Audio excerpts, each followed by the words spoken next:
The Arizona Territory, 1885.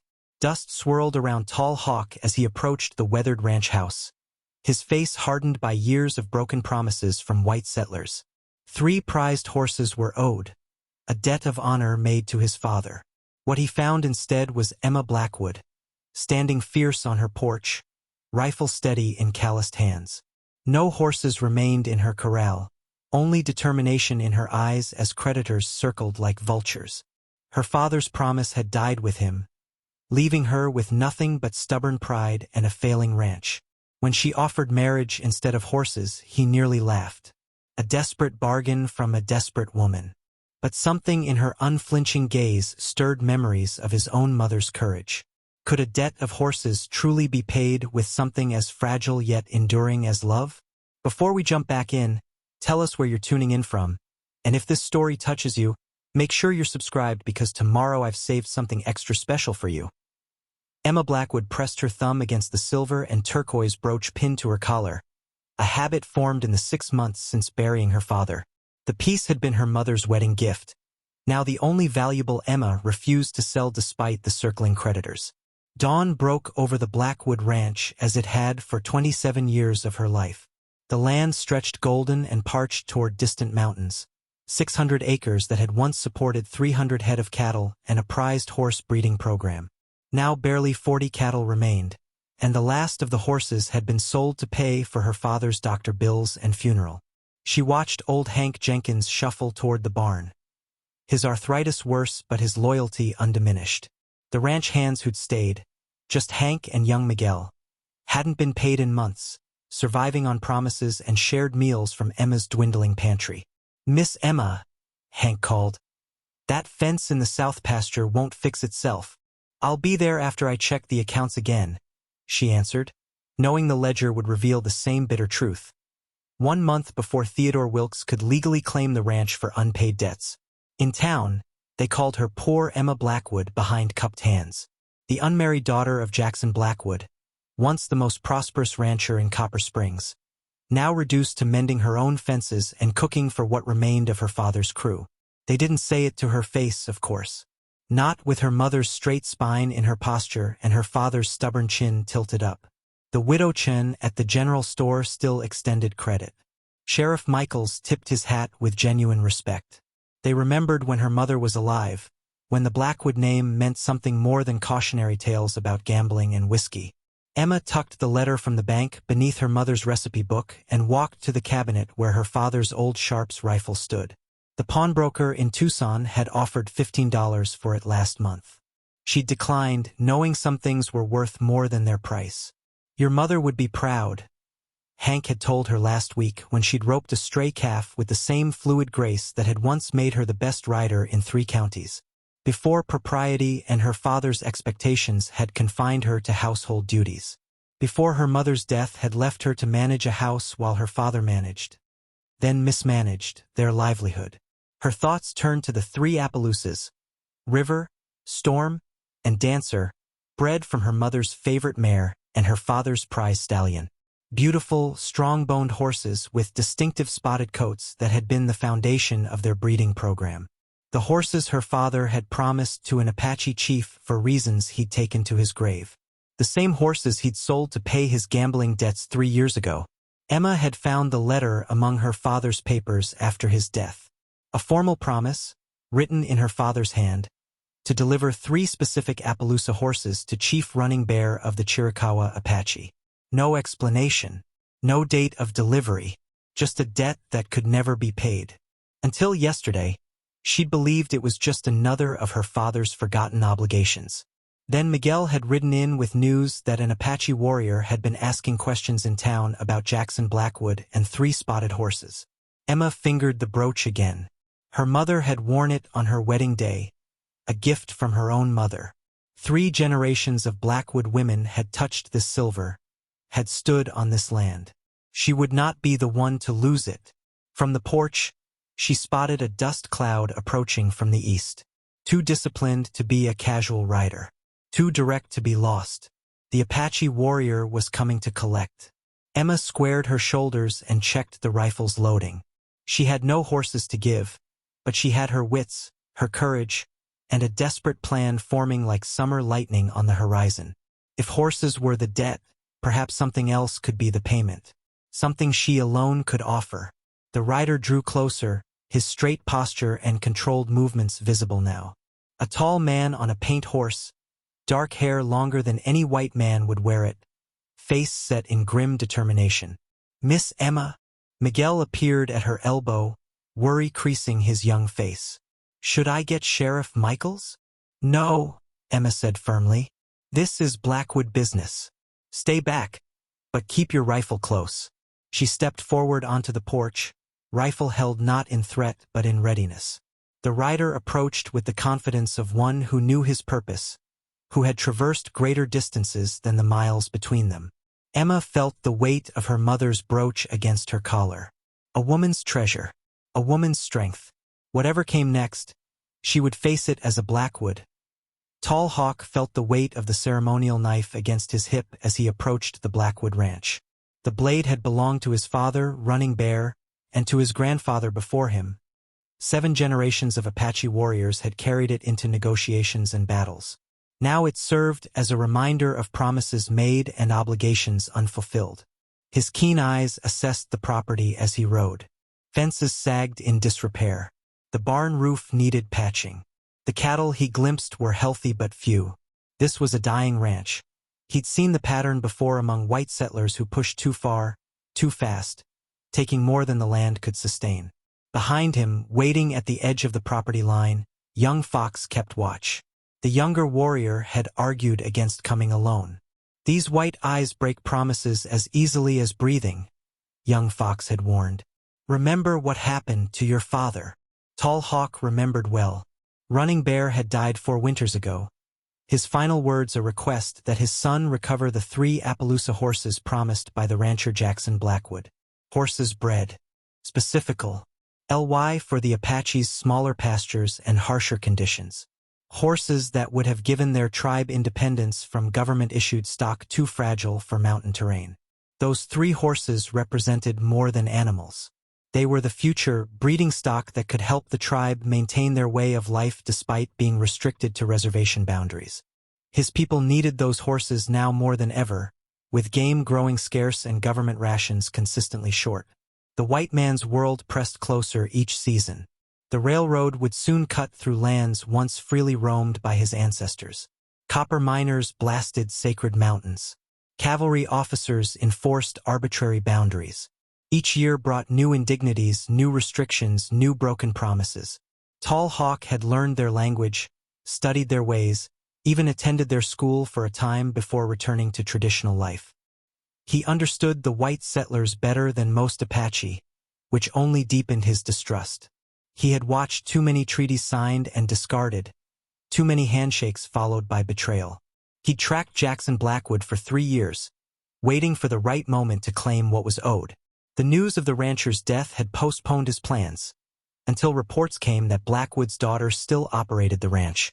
Debt didn't die with the debtor, not when it involved a written promise. Now, as the ranch house grew closer, Tall Hawk observed a woman standing on the porch. Tall for a white woman, with hair the color of autumn grass tied severely at her neck. She held a rifle with the casual competence of someone raised with firearms, not pointed at him but ready nonetheless. No fear in her stance. No welcome either. Just the wary readiness of someone who'd faced trouble before and expected to face it again. Behind her, a young Mexican hand watched nervously from the doorway. An old white man stood by the corral, hand resting near his holstered pistol. 3 people defending a ranch that should have housed a dozen workers. The desperation was evident even in their determination. Tall Hawk's gaze swept the corral and pastures. No Appaloosas. No horses matching the descriptions his father had specified in exacting detail. Had they been sold? Hidden?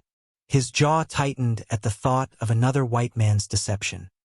He drew his horse to a stop at a respectful distance, close enough for conversation but far enough to avoid appearing threatening.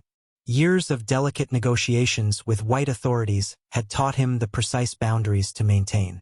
"I seek Emma Blackwood," he called, his English clear but accented. The woman straightened, chin lifting slightly. I am Emma Blackwood. Not what he'd expected. He'd anticipated a soft, frightened woman who would call for male protection. This one stood her ground, eyes direct in a way few white women managed when facing an Apache warrior.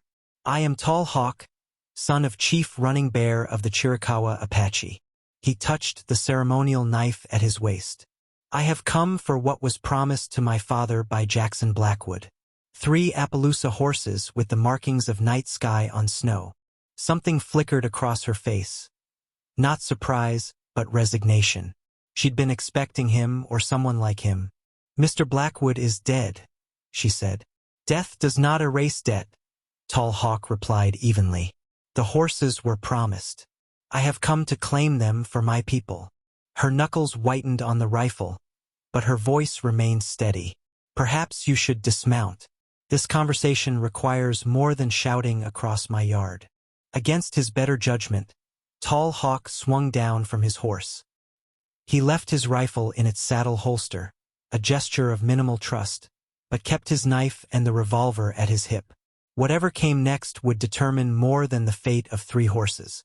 It would be another chapter in the long, troubled history between their peoples.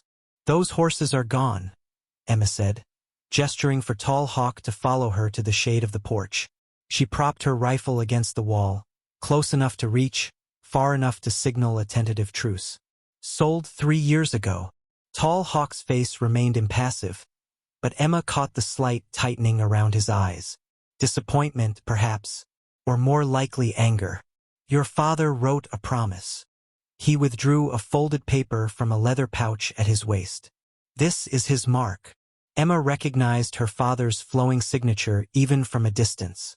Another debt she hadn't known about until after his passing. She sighed and reached inside the house, retrieving the ranch deed from its place beside the door. The document detailed every lien and obligation against the property. A map of her father's failures that she'd memorized over sleepless nights. My father made many promises he couldn't keep. The horses were sold to cover gambling debts. Then he borrowed against this land to replace them. Then he sold the new horses to pay Dr. bills. She handed him the deed, watching as his eyes scanned the columns of numbers. I don't expect you to understand all that, but the red seal at the bottom means the bank owns most of this ranch now. In 4 weeks, they'll own all of it unless I find $500. Tall Hawk studied the document, his brow furrowed. You understand what these horses meant to my people?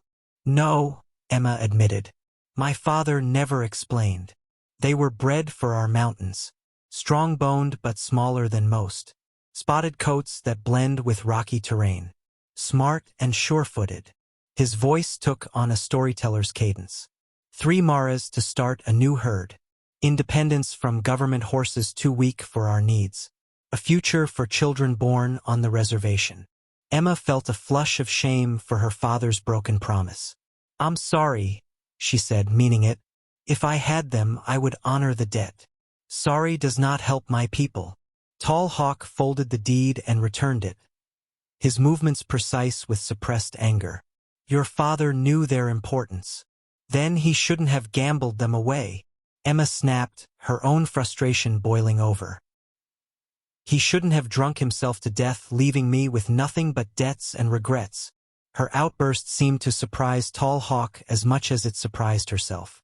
A moment of silence stretched between them, broken only by the distant lowing of cattle. What will you do now? He finally asked. Emma took a steadying breath. This was the moment she'd rehearsed since hearing of his approach. I have a proposition. Tall Hawk's expression grew wary. I have no horses to give you, but I have this land. She gestured to the panorama beyond the house. 600 acres. Good water even in drought years. Grazing rights that could benefit your people. The bank owns this land, by your own words. Not yet. Emma straightened her spine. Not if I marry. Confusion flickered across his face. What does marriage? Arizona territory. Law, she interrupted. A woman alone can't fight the bank's claims effectively, but a husband could. a husband with rights to tribal consultation for any land decisions near the reservation. She met his gaze directly. You need horses. I need to save this ranch. I propose marriage. For a moment, Tall Hawk stared at her as if she'd grown a second head. Then, to her astonishment, he laughed. A short, incredulous sound. You would marry a stranger? An Apache? I would marry a business partner, Emma clarified, to save my family's land and honor my father's debt to your people. Once the bank is paid off, we could breed new horses for your tribe. His laughter died. You are desperate. Yes, she admitted without shame. But I'm also practical. Your people need what my land can provide. My ranch needs protection from creditors that your status could help ensure. Before Tall Hawk could respond, the sound of approaching horses drew their attention. 3 riders appeared on the road. Theodore Wilkes from the bank, flanked by 2 men Emma recognized as occasional deputies when the sheriff needed extra guns. More creditors? Tall Hawk asked. Worse, the banker who holds my mortgage. He's been trying to pressure me to sell before the foreclosure date, to him at a fraction of its worth.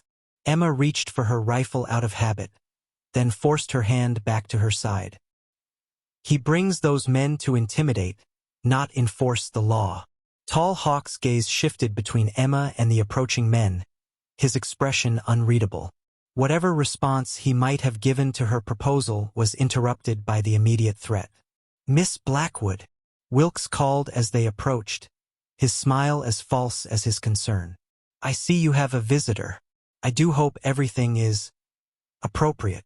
Emma's hand itched for her rifle, but she kept her voice steady. Mr. Wilkes, this is private property and a private conversation. Indeed, but as the primary lien holder on this property, I have concerns about unusual visitors. Wilkes's gaze slid dismissively over Tall Hawk. Especially given recent troubles with cattle theft in the area. The implication hung in the air, ugly and unmistakable. Tall Hawk recognized the tactic immediately. He'd seen it used against his own people too many times. The white banker was attempting to establish dominance, to associate Tall Hawk with criminality simply because of his heritage. The 2 armed men shifted their horses, hands resting casually near their holstered guns. Mr. Tall Hawk is here on legitimate business regarding a debt owed by my father, Emma said, her voice tight but controlled. And the property remains mine until foreclosure. Wilkes dismounted, brushing dust from his tailored suit. Of course. Simply doing my due diligence to protect the bank's investment. His smile never reached his eyes. Speaking of which, I've come with a generous offer. $300 for a clear title. No foreclosure proceedings. The land is worth 3 times that, Emma replied. Perhaps before your father's mismanagement. Wilkes shrugged. It's more than you'll see in a foreclosure auction. Tall Hawk watched the exchange with growing interest. The banker's eagerness confirmed what he'd suspected. This land held value beyond what Emma might realize. Perhaps the water rights, or its position near the planned railroad. My answer remains no, Emma said firmly. Now, as I said, we're in the middle of a private discussion. Wilkes's facade of civility slipped. Be reasonable, Miss Blackwood. A woman alone cannot manage a property this size. The bank's offer is more than fair given the unusual company you're keeping. His gaze flicked meaningfully toward Tall Hawk. Something shifted in Tall Hawk's assessment of the situation. This woman stood alone against predators more dangerous than any Apache. Whatever her father's failings, she demonstrated courage worthy of respect. Miss Blackwood has business with the Chiricahua tribe, Tall Hawk said, stepping forward. Business that may be of interest to your territorial authorities regarding proper consultation for lands bordering the reservation. The banker's expression flickered with uncertainty. What business could possibly? That remains between Miss Blackwood and tribal leadership, Tall Hawk interrupted, borrowing the authoritative tone he'd heard government agents use. I suggest you return when invited. The deputies exchanged glances, clearly unprepared for this development. Wilkes sputtered, Now see here. Good day, Mr. Wilkes. Emma cut in. moving closer to Tall Hawk in silent alliance. I'll consider your offer and respond formally through proper channels. After a tense moment, Wilkes remounted his horse. This isn't finished, Miss Blackwood. Think carefully about your situation. With a final glare at Tall Hawk, he wheeled his horse and departed, deputies trailing behind. When they were out of earshot, Emma released a shaky breath. Thank you. Tall Hawk nodded once, reassessing this woman who faced her enemies without flinching. You have powerful adversaries for a failing ranch. Come inside, Emma said suddenly. There's something I need to show you. Tall Hawk hesitated, then followed her into the ranch house. The main room was sparsely furnished but meticulously clean. On a shelf, he noticed a worn book with strange markings, an Apache English dictionary, evidence that someone in this household had attempted to understand his people's language. Emma spread a map across the table. This ranch sits on the watershed that feeds 3 valleys. Whoever controls this land controls water access for 20 miles. Her finger traced a blue line. The railroad survey team was through here last month. Their planned route crosses the southeast corner. She looked up at him. Now do you understand why Wilkes wants it so badly? Tall Hawk studied the map, impressed by her understanding of the strategic value. Your offer of marriage. It was not just desperation. No, she admitted. Though I am desperate. But you need land rights for your people's future as much as I need to keep this ranch. It could be a mutually beneficial arrangement. Before he could respond, a crash from outside shattered the moment. They rushed to the door to see 5 masked riders charging toward the corral where Emma's remaining horses were kept. Rustlers! Emma grabbed her rifle. Without hesitation, Tall Hawk drew his revolver. How many horses do you have left? 8. All I have to work the cattle. She was already moving toward the back door, her actions decisive. Miguel and Hank are in the south pasture. We're alone. Something unexpected stirred in Tall Hawk. Respect for this woman's courage, and anger at those who would take what little she had left. The horses were not his promised Appaloosas, but the principle remained the same. Theft was theft, whether by banks or bandits. I will take the left approach, he said, checking his ammunition. You cover the right. Do not hesitate to shoot. Emma nodded, all business now. I never do.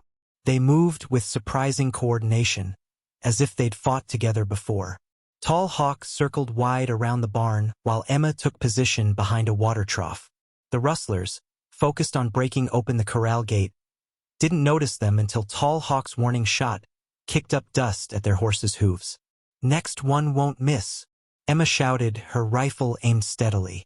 2 rustlers immediately wheeled their horses to flee, but 3 others drew weapons. Gunfire erupted. Bullets splintering would near Tall Hawk's position. He returned fire with precision, hitting one man's shoulder. Emma's shot struck another's leg, toppling him from his horse. The remaining rustlers retreated, dragging their wounded companion. As quickly as it had begun, the skirmish ended. Are you hit? Emma called. No. Tall Hawk emerged from cover, reassessing this woman who shot as well as any warrior. You? Just a scratch. She showed a graze across her arm, already binding it with a bandana. They'll be back with more men. Their eyes met across the yard, mutual respect born in shared danger. Whatever his answer to her proposal would be, Tall Hawk now understood that Emma Blackwood was no ordinary white woman. She was a fighter worthy of consideration. Dawn found Tall Hawk walking the perimeter of the ranch, assessing its strengths and vulnerabilities. He'd spent the night in the barn despite Emma's offer of the spare room. Trust had limits, especially between their peoples. The land had good bones. Whoever had originally chosen this site knew what they were doing. Natural water access, defensible approaches, rich soil in the valley sections. Poor management, not poor land, had brought the Blackwood Ranch to its current state. Movement caught his eye. Emma was already at work in the vegetable garden, her back to him as she pulled weeds with efficient movements. She'd been up before sunrise, just as he was. Another surprise from this white woman. Young Fox approached silently from the eastern boundary where he'd kept watch. You should have returned last night, he said in Apache. This woman has nothing we need. She has land, Tall Hawk replied. Land that borders our hunting grounds. Land the white banks will take.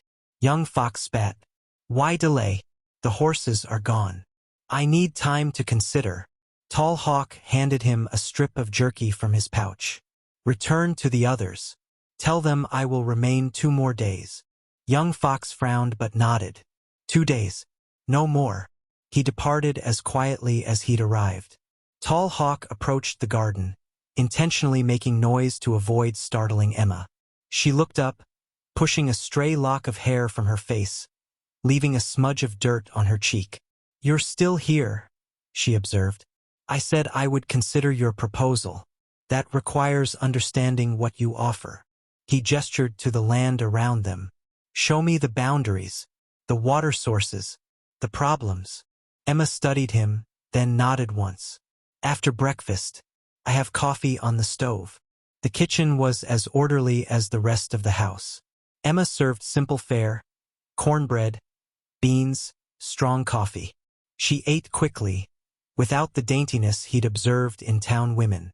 This was fuel for work, not a social occasion. I've been thinking about terms, she said, setting down her cup. For our arrangement. I have not agreed to your proposal, Tall Hawk reminded her. I understand. But if you did. Emma retrieved a sheet of paper with neat handwriting. 2 years partnership. You live here, help restore the ranch. I maintain ownership but grant grazing rights to your tribe on the eastern pastures.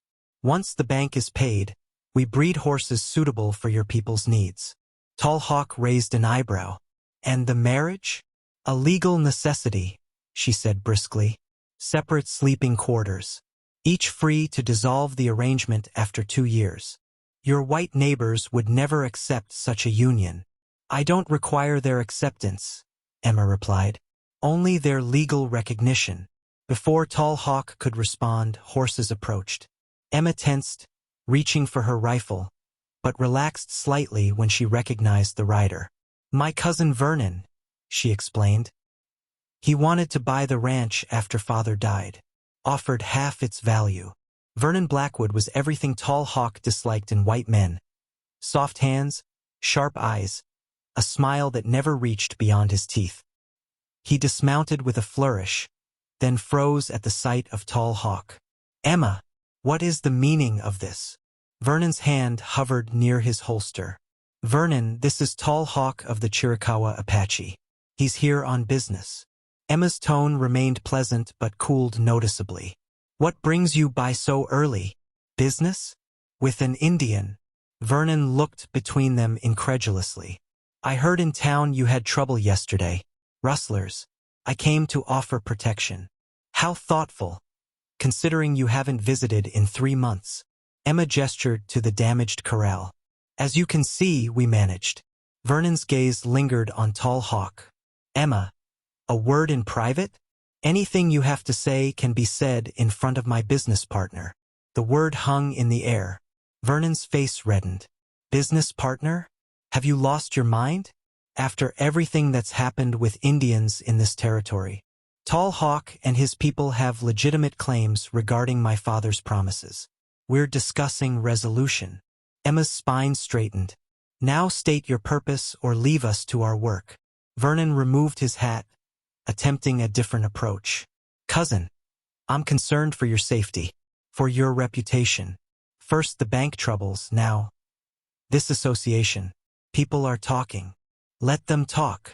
Emma remained unmoved. We have fences to mend. After Vernon departed, sputtering promises to return with the sheriff, Emma led Tall Hawk to the eastern pasture. They worked side by side repairing fence posts broken during the rustlers' attack. Her hands were as calloused as his own, her knowledge of ranch work evident in every movement. Why do you stay? Tall Hawk asked as they stretched wire between posts. This life is hard, even with a full crew. Impossible alone.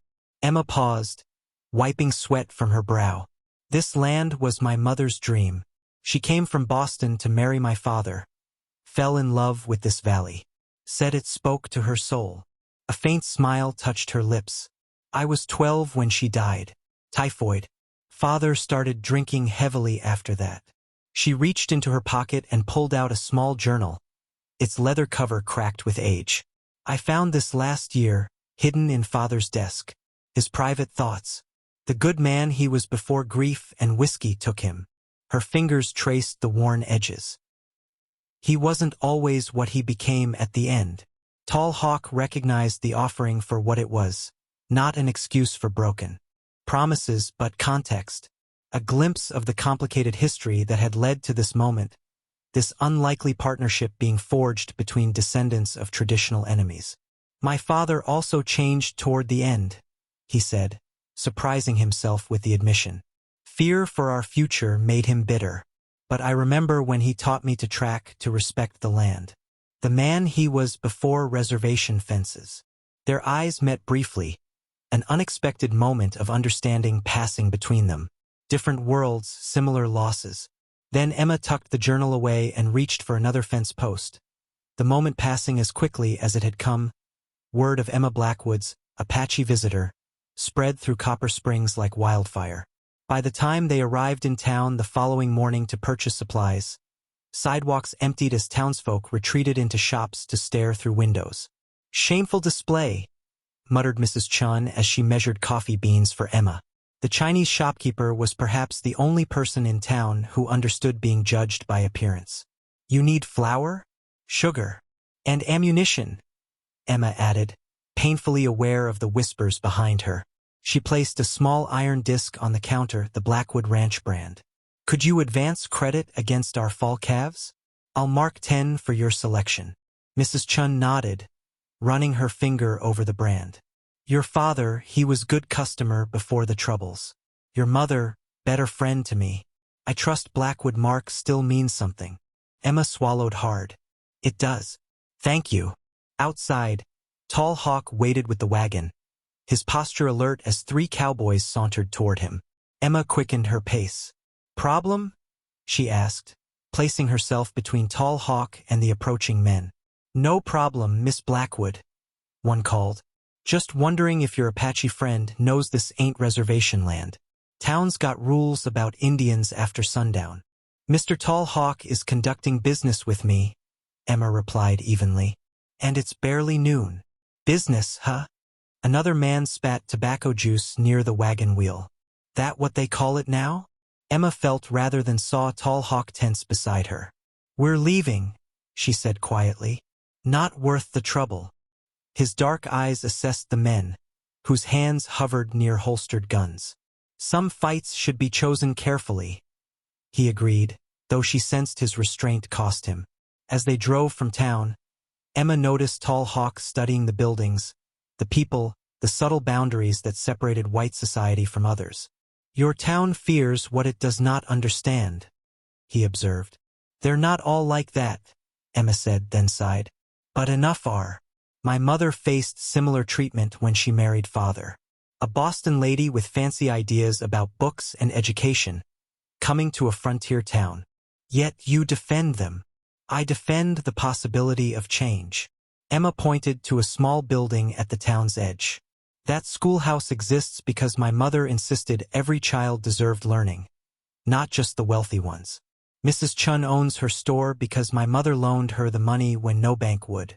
Small changes, but real ones. Tall Hawk considered this. One person against many. Sometimes that's all it takes. Emma smiled faintly, like one Apache warrior demanding justice from a ranch woman. Back at the ranch, Hank and Miguel greeted them with news of a broken irrigation channel. The afternoon dissolved into hard labor, all 4 working to divert water back to parched fields. Emma noticed how Tall Hawk offered suggestions rather than commands, his knowledge of water management clearly superior to their current methods. By sunset, they'd created a more efficient system than had existed before. Covered in mud but satisfied, they shared a simple meal in the yard. Even Hank, initially suspicious of their visitor, grudgingly acknowledged Tall Hawk's contribution. Where'd you learn water management like that? The old rancher asked. My people farmed these lands for generations before reservations, Tall Hawk replied. Water is life in the desert. We learned its ways or perished. Later, as Emma washed dishes, the sound of approaching hooves announced another visitor. She tensed, expecting Vernon's return, but instead found Reverend Simmons dismounting from his mare. "Miss Blackwood," he called, removing his hat. "Might I have a word?" Emma dried her hands, recognizing the determined set of the preacher's jaw. "Good evening, Reverend.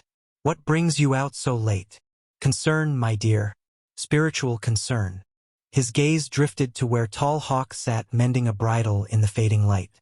"There are rumors in town about your guest. Mr. Tall Hawk is here on legitimate business regarding debts owed by my father." The Reverend lowered his voice. "Emma, I baptized you as an infant. I've watched you grow into a woman your mother would be proud of. But this association is dangerous, for your safety and your reputation." "My reputation?" Emma's eyebrow arched. "The same town gossips who decided I couldn't manage this ranch alone are now concerned for my virtue? It's not proper for an unmarried woman to host a man, any man, unchaperoned, particularly a native person." The Reverend shifted uncomfortably. "If you need assistance, the church committee could." "Thank you, Reverend, but I don't recall the church committee offering help when my father died, or when the bank threatened foreclosure." Emma's voice remained polite but firm. "Mr. Tall Hawk has shown more practical Christian charity in 2 days than I've seen from the congregation in 6 months. Color rose in the preacher's face. "Now, Emma, it's been a long day, Reverend. Was there anything else?" After the minister's departure, Emma found Tall Hawk still working on the bridle, his expression unreadable. "You defended me," he said without looking up, "against your own spiritual leader." "I defended what's right," Emma corrected, sitting across from him. "Hypocrites quoting scripture while ignoring its meaning deserve to be challenged." Tall Hawk's hands stilled on the leather work. "You are unlike any white woman I have known. Is that good or bad?" "It is unexpected." He returned to his task, but something had shifted between them. "Tomorrow I must give young Fox my decision about your proposal." Emma nodded, suddenly unable to find words for the complex emotions swirling within her. Her practical business arrangement was becoming something far more complicated. A partnership with a man her society viewed as an enemy, but who had shown more honor than most men she knew. "Whatever you decide," she finally said. "Thank you for these days of help."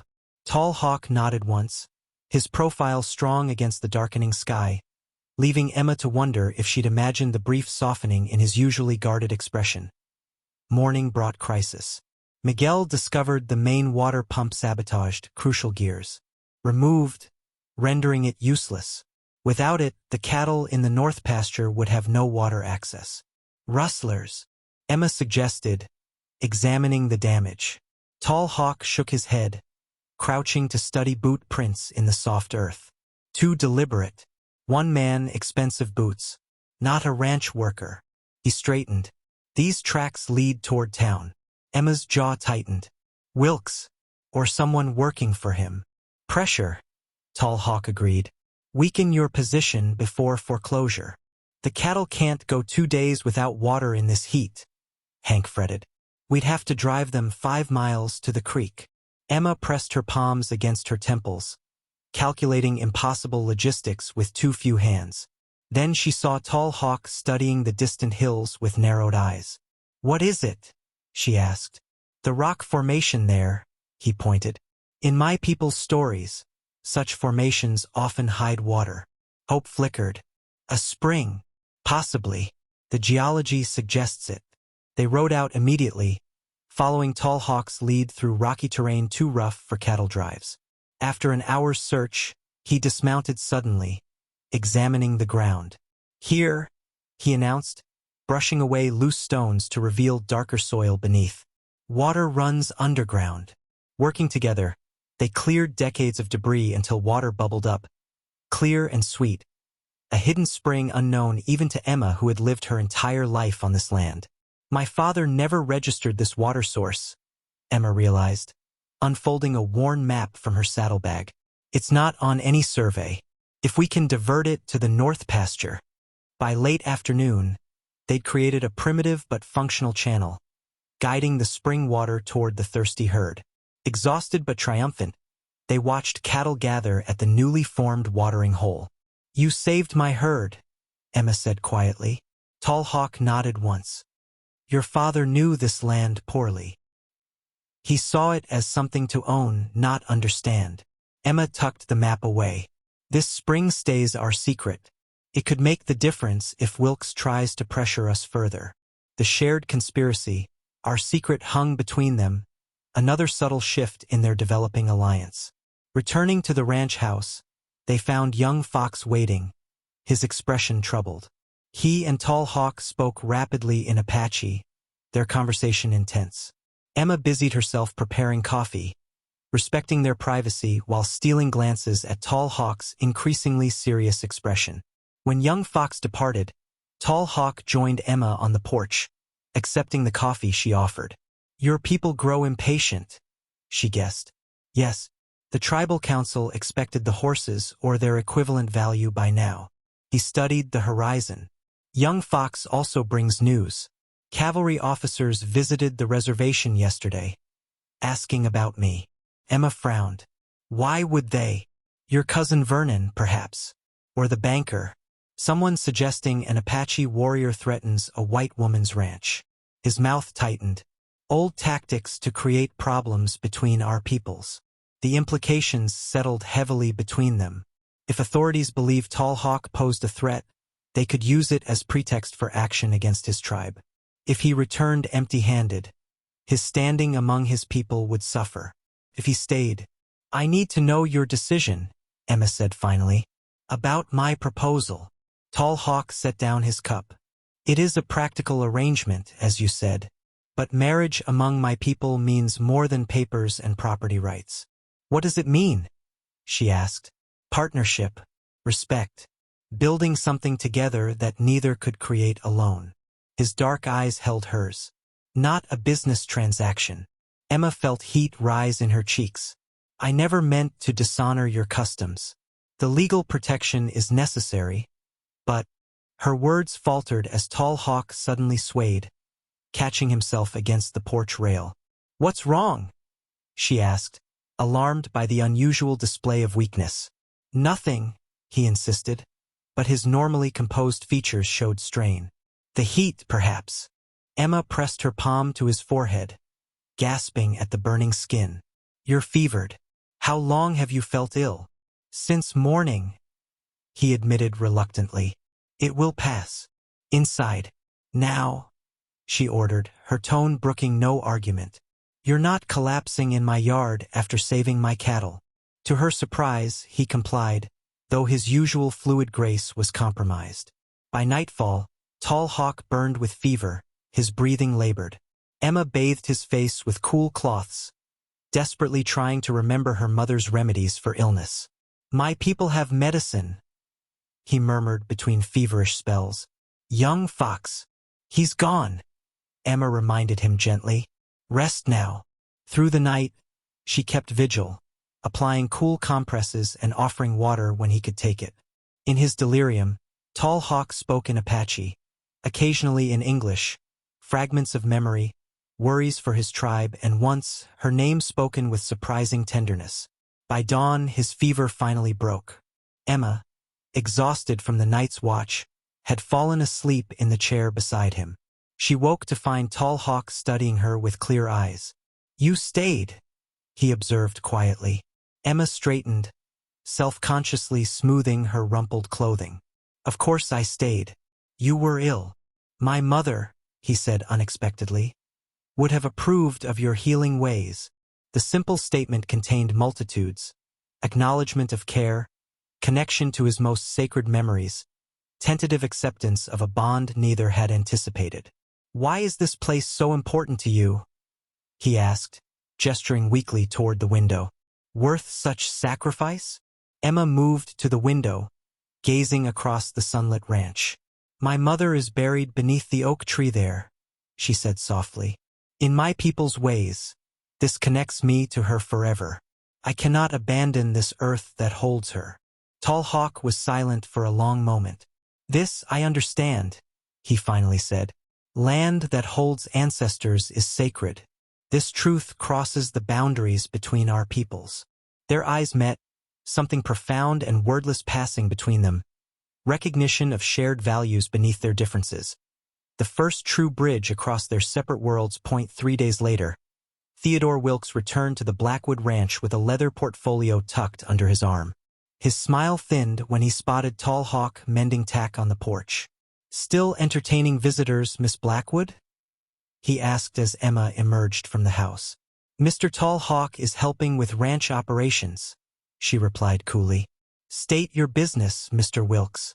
The banker extracted a document bearing the bank's letterhead. "The board has reviewed your loan situation. Given certain concerns about property maintenance, they've elected to accelerate the terms." He held out the paper. "You have 2 weeks, not 4, to settle the debt." Emma scanned the document, her face paling. "This isn't legal. The original agreement. Your father signed a contingency clause." Wilkes tapped a paragraph of dense text. Page 3, paragraph 4. "The bank may adjust terms if the property's value appears at risk." "My father's signature looks different here," Emma said slowly, comparing it to other pages. "Thinner, shakier." Wilkes snatched back the document. "Nonsense. Now my offer stands, $300 for clear title. Given your reduced timetable, I suggest you reconsider." After Wilkes departed, Emma paced the porch, the document clutched in her hand. Something's wrong with this. Father's hand was steady even in his worst drinking days. Tall Hawk, who had remained silent during the exchange, stood. "Do other ranchers have similar loans with Wilkes?" "Most in the valley," Emma confirmed. "The Hansons lost their place last year. The Mendozes before that. Perhaps we should speak with them." Emma looked up, startled by his use of "we." Tall Hawk himself seemed surprised by the word. "Yes," she agreed, "and I want to see the bank's ledger. Every legitimate business keeps records." They rode out that afternoon to the former Hanson property, now standing empty with a bank auction sign posted at its gate. No buyers had emerged, despite the land's good water access and rich soil. "Strange," Emma mused. "This should have sold immediately." Tall Hawk dismounted, examining the property with a tracker's eye. "No cattle for months, yet the grass is trampled. Someone uses this land." They found evidence of recent campfires and wagon tracks leading toward a distant ridge. Following the trail, they crested a hill to discover what the banker had been hiding. A survey team taking measurements, driving stakes with red flags into the ground. "Railroad," Tall Hawk said softly. "The proposed route was 20 miles east," Emma whispered. Unless they changed it. Through properties the bank now controls." Understanding dawned like a cold sunrise. Wilkes knew. He's been foreclosing on strategic properties, knowing the railroad would pay 10 times what he offered us. They retreated before being spotted, pieces falling into place as they rode. The sabotage, the accelerated terms, Vernon's sudden interest in the failing ranch, all connected to inside knowledge of the railroad's plans. Back at the ranch, Emma spread land maps across the table, marking properties recently claimed by the bank. "These create a perfect corridor for the new route. My ranch is the missing piece." "We need proof," Tall Hawk said. "The banker's records." "Impossible." "The bank vault." "Not impossible." Tall Hawk's expression grew thoughtful. "During your town's Founders' Day celebration next week, most businesses open their doors. Yes? Including the bank." Emma's eyes widened. "Yes, Wilkes hosts a reception in the bank lobby every year. But the vault remains locked." "The vault, yes. But Wilkes's office." A plan took shape between them. During the celebration, Emma would distract Wilkes while Tall Hawk. "No," Emma interrupted. "You'd be immediately spotted and suspected. I'll search his office." "Too dangerous," Tall Hawk objected. "I've attended his receptions for years. No one will question my presence." Emma's determination solidified. "But I'll need you nearby if trouble comes." They refined their strategy into the night, each testing the other's ideas, building on strengths, addressing weaknesses. The easy flow of their planning revealed how quickly they'd become a functional partnership. "If we find evidence of fraud," Emma said, "the territorial judge arrives next month for circuit court. A month too late for your deadline. Not if we can prove the acceleration clause was falsified." Emma traced the suspicious signature. That would invalidate Wilkes's claim. Tall Hawk watched her, admiration evident in his gaze. "You would have made a formidable Apache strategist." Emma looked up, surprised by the compliment. "Is that how you see me? As a warrior? I see a woman defending what matters to her, by whatever means necessary." His voice softened. "My people value this quality above all others." The moment stretched between them, filled with unspoken possibilities. Then Tall Hawk cleared his throat. "There is another matter we must discuss. I've made my decision about your proposal." Emma's heart quickened unexpectedly. "And I will stay, help you fight for this land." He held her gaze steadily. "But not as a business arrangement. If we do this, it must be a true partnership." "What exactly are you proposing?" Emma asked carefully. "A marriage of equals, not just on paper. We face this challenge together, your knowledge of white laws, my understanding of the land. We each bring strengths the other needs. And after, if we succeed, we decide then what path to follow. Together." His expression remained solemn. "I make no claim on you beyond what you freely give, but I will not enter a false union that dishonors both our traditions." Emma studied him, this man who had arrived as an adversary and now offered a partnership more genuine than any she'd known. Not the romantic notion of marriage she'd once dreamed of as a girl, but something perhaps more valuable. Respect, alliance, shared purpose. "Then yes," she said finally. "A true partnership." He extended his hand, and she took it. A simple gesture sealing a most unusual pact. Dark clouds massed on the horizon as Emma and Tall Hawk rode back to the ranch, the promise of a rare summer storm hanging in the air. By nightfall, wind rattled the windows and rain hammered the roof with unrelenting force. "Creek will flood," Hank predicted, peering through the window. "North pasture fence won't hold if it does." "Nothing we can do tonight," Emma replied, setting a lamp on the kitchen table. "First light will check the damage." With Hank and Miguel retreating to the bunkhouse, Emma and Tall Hawk found themselves alone in the main house, trapped by the worsening storm. An awkward silence fell between them, their earlier agreement about partnership hanging in the air like the electricity before lightning.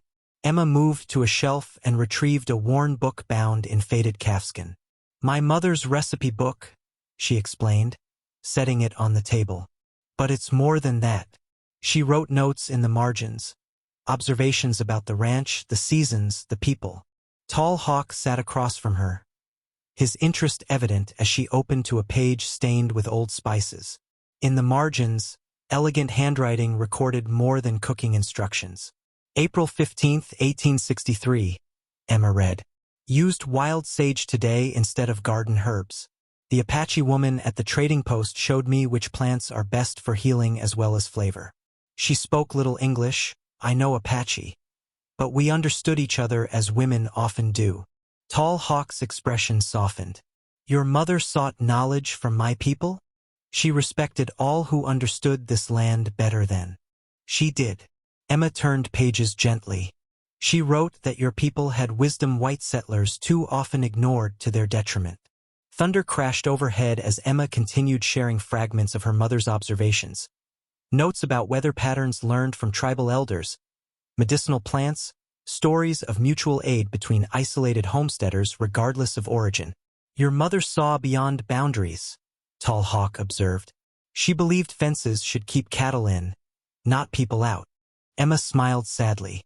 "After she died, Father built different kinds of walls. Around the property, around his heart." She closed the book, then hesitated before asking, "Would you tell me about your people's traditions? Not what's in books written by white scholars, but the real ways." To her surprise, Tall Hawk began speaking of Apache life. Not the warrior aspects white settlers feared, but family structures, belief systems, how children were taught, how elders were respected. His deep voice filled the kitchen as the storm raged outside, creating an intimate bubble around them. Our ceremonies celebrate connection, he explained. To earth, to ancestors, to each other. White churches separate their God from daily life. For us, the sacred exists in everything. The storm intensified, and suddenly water began dripping through the ceiling in the corner. Emma grabbed a pot to catch the leak, but soon another appeared, then another. Roofs needed repair for months, she said ruefully, searching for more containers. They worked together, placing buckets and pots, moving furniture from vulnerable spots. When the largest leak broke through directly above the stove, Emma laughed despite herself.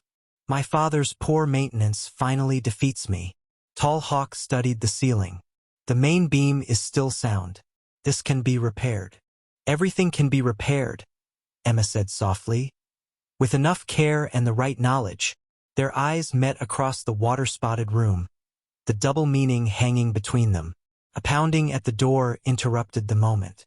Vernon stood on the porch, drenched and scowling. Heard about Wilkes accelerating your deadline, he said, pushing past Emma into the house. I've come to help. His gaze landed on Tall Hawk and hardened. Still here, I see. Mr. Tall Hawk has been invaluable in keeping this ranch functioning, Emma said firmly. Vernon removed his dripping coat. Emma, be reasonable. You need family now, not whatever this arrangement is. I've reconsidered my offer. $400 for the ranch, enough to give you a fresh start elsewhere. The ranch isn't for sale, Vernon. Not to you, not to Wilkes. This is madness. Vernon exploded. You're throwing away your future over sentimentality. This land isn't worth. This land, Emma interrupted, holds my mother's grave, my family's history, and my future. Its value can't be measured in dollars. Vernon's gaze shifted calculatingly between them. People are talking, Emma, about you and him. Alone here. What would your mother think of such impropriety? My mother, Emma said coldly, taught me to judge people by their actions, not their ancestry. Tall Hawk has shown more honor in 2 weeks than I've seen from most respectable men in town my entire life. Vernon's face darkened. You've always been stubborn, but this is beyond sense. If you won't listen to reason, I think, Tall Hawk interjected, his voice quiet but carrying power. Miss Blackwood has made her position clear. Vernon's hand moved toward his gun, then stopped as he registered Tall Hawk's stance. Relaxed but ready. A coiled power that needed no weapon to communicate danger. This isn't finished, Vernon spat, grabbing his wet coat. When you lose everything to Wilkes, don't come crying to family you've rejected. After he slammed out into the storm, Emma sank into a chair, trembling with anger and residual fear. He knows something, she said. About Wilkes, the railroad, all of it. Vernon never offers help unless there's profit involved. Tall Hawk nodded. He moves like a man with secrets. They resumed placing containers under the leaks, working in companionable silence broken only by thunder and the rhythmic dripping of water. When they'd done all they could, they sat at the kitchen table, lamp between them, listening to the storm's fury. Thank you, Emma said suddenly, for staying, for helping fight for this land when you could have simply returned to your people. Tall Hawk studied her across the flickering lamplight. Perhaps I am fighting for my people by being here. Perhaps this alliance serves both our futures. His hand rested on the table between them. After a moment's hesitation, Emma placed hers beside it, not quite touching but close enough to feel the warmth. A small gesture, yet somehow more significant than any formal agreement.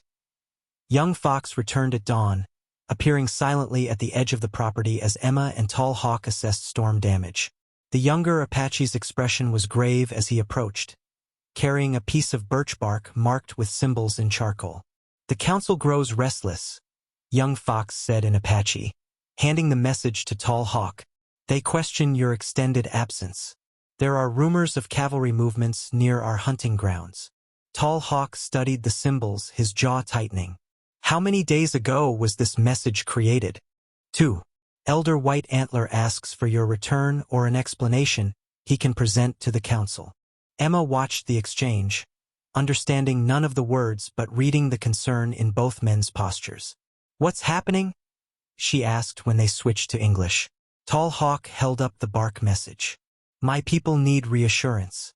The tribal council questions my absence, and there are concerns about military activity near the reservation. Emma considered this new complication.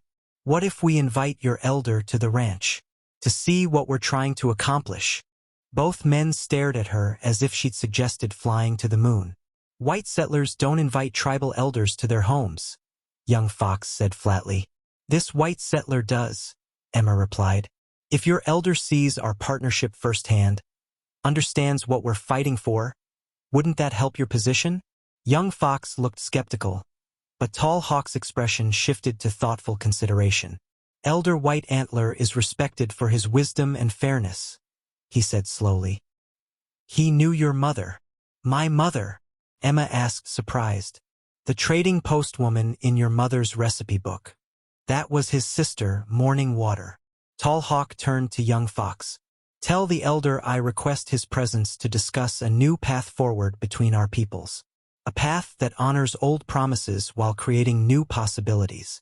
After young Fox departed with the invitation, Emma and Tall Hawk rode into town to mail formal documentation contesting Wilkes' accelerated terms. The previously quiet streets were busy, with preparations for Founders' Day, giving them cover to move about without drawing undue attention. Their fragile anonymity shattered when 3 cowboys blocked their path outside the post office. Well, look who's come to town, drawled the tallest, tobacco juice staining his beard. The Blackwood girl and her pet Indian. Emma tensed. Move aside, Jackson. We have business to conduct. Heard your business is mighty personal these days. Another man sneered. Whole town's talking about the company you're keeping, Emma. Your daddy would be ashamed. My father, Emma said evenly, made promises to Mr. Tall Hawk's people that I intend to honor. Something you might not understand, Lester, given your outstanding debts at every establishment in town. The third man stepped closer. Maybe we ought to escort the Indian back where he belongs. For your own protection, of course. Tall Hawk remained outwardly calm, but Emma sensed his readiness for trouble. She placed herself between him and the cowboys, knowing they might hesitate to physically confront a woman in public. The only danger here, she said coldly, comes from men too ignorant to mind their own affairs. The standoff continued until Tall Hawk spoke. These men aren't worth your reputation, Emma. His use of her first name sent whispers through the gathering crowd. We've accomplished what we came for. As they turned to leave, one cowboy grabbed Emma's arm. Your mother was a fine lady.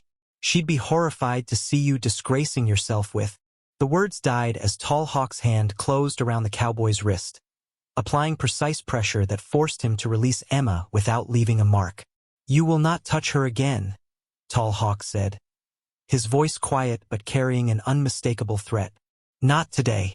Not ever. The ride home passed in tense silence. Only when the ranch came into view did Emma speak. Thank you for defending me. Tall Hawk nodded once. You did the same for me. They'll talk more now, she sighed. Using my first name, the way you stepped in, it will feed the rumors. Does this concern you? He asked carefully. Emma considered the question. Not for myself, but it might complicate our plans regarding Wilkes if the town turns against us completely. They dismounted at the barn, tending to the horses with practiced efficiency. Their hands brushed as they reached for the same brush, and neither pulled away immediately. What do you want beyond saving this ranch? Tall Hawk asked suddenly. If we succeed against Wilkes, what future do you seek? The unexpected question caught Emma off guard. She'd been so focused on survival, on keeping her mother's legacy intact, that looking beyond the immediate crisis felt almost like tempting fate. I want, she began, then paused, searching for words. I want to build something lasting, a place where the land is respected, where the ranch produces enough to sustain itself without exploitation. Where, perhaps, she hesitated, where perhaps different ways of knowing and living might coexist. And for yourself? He pressed. Beyond the land? Emma looked away. I stopped thinking about personal dreams when my father died. Perhaps it's time to remember them, Tall Hawk suggested softly. The moment stretched between them, fragile and weighted with unspoken possibilities. Emma felt something shifting in her chest, a door long closed beginning to crack open. What about you? She asked. What do you want beyond helping your tribe? Tall Hawk gazed across the ranch, his expression thoughtful. I want to build bridges that others can cross, to find a path between worlds that benefits both without requiring either to disappear. His eyes returned to hers. I have lived in both your world and mine. I know there can be strength in the meeting place between them. The air between them seemed charged with something new, not just alliance or partnership, but the first tentative recognition of a deeper connection neither had anticipated. The moment broke when Hank called from the house, waving urgently. As they hurried toward him, Emma realized that for the first time since her father's death, she had allowed herself to imagine a future containing more than mere survival. The night before Founder's Day brought unexpected trouble. Emma was awakened by Miguel's urgent pounding on her door, his voice tight with alarm. Rustlers, Miss Emma. At least 6 men, trying to take the whole herd. She grabbed her rifle and rushed outside to find Tall Hawk already mounted, rifle in hand. Their eyes met briefly before he nodded toward the south pasture. I'll circle east, he said. You and Miguel take the western approach. Hank should remain here in case they double back. The practiced efficiency of their coordination spoke volumes about how quickly they'd become a functioning unit. Emma mounted her horse and galloped with Miguel toward the sound of frightened cattle. In the silver moonlight, they found chaos. Cattle scattering in panic as masked riders attempted to drive them toward a narrow pass. Emma took position behind a rock outcropping, squeezing off warning shots that kicked up dirt near the rustlers' horses. That's far enough, she shouted. Next one finds flesh. 2 rustlers immediately broke away, but the others returned fire, bullets whining overhead. Miguel's horse reared as a shot came too close, nearly unseating him. From the eastern ridge came Tall Hawk's distinctive whistle, an Apache signal he'd taught them, meaning he was in position. Emma answered with an owl call, their prearranged response. The trapped rustlers found themselves caught in crossfire from 3 directions. After a brief but intense exchange, they retreated, all except one whose horse was hit, throwing him to the ground. Emma approached the fallen rustler cautiously, rifle trained on his chest. Remove your mask. Slowly. The man complied, revealing a weather-beaten face she didn't recognize. Don't shoot, ma'am. Just following orders. Whose orders? Tall Hawk demanded, appearing silently beside her. Never got a name. Paid cash to scatter your herd before the bank takes over. The rustler winced, clutching his leg where he'd fallen. Said make it look like Indians did it. Emma's blood ran cold. Who said that? Man in a suit. Met at the saloon in Copper Springs. The rustler's eyes darted between them. Had a fancy bank watch. Said this ranch would be worth triple once the railroad. He stopped abruptly, realizing he'd said too much. Tall Hawk knelt beside the injured man, his voice dangerously soft. Once the railroad what? I don't know details, the rustler insisted. Just that something big's happening soon. Said this land would be worth a fortune to whoever controls it. While Miguel secured the rustler, Emma and Tall Hawk searched his saddlebags. Inside, they found something unexpected, a detailed survey map of the Blackwood Ranch with mineral deposits clearly marked. Copper, Emma breathed, tracing the veined pattern across her land. My father never mentioned. He may not have known, Tall Hawk said, studying the map. These surveys are recent. They questioned the rustler further, learning he was to deliver the map to Vernon after completing the job. The pieces clicked into place, Vernon's sudden interest in buying the ranch, Wilkes's aggressive tactics, the accelerated foreclosure. They're working together, Emma realized. Vernon's been feeding Wilkes information all along. By dawn, They had secured the herd and turned the rustler over to Sheriff Michaels, though they kept the map as evidence. As they rode back to the ranch, exhausted but triumphant, they spotted a lone rider approaching from the east. Young Fox, Emma guessed. Tall Hawk shook his head. Different horse, different posture. As the rider drew closer, Emma's breath caught. Robert! Her brother Robert Blackwood pulled his horse to a stop, his expression a mix of wariness and determination. 5 years older than Emma, he'd left after their mother's death, unable to bear their father's downward spiral. "Hello, little sister," he said, dismounting. His eyes flickered to Tall Hawk. "I see the rumors in town aren't exaggerated. What are you doing here, Robert?" Emma asked, making no move to embrace him. 5 years without a word.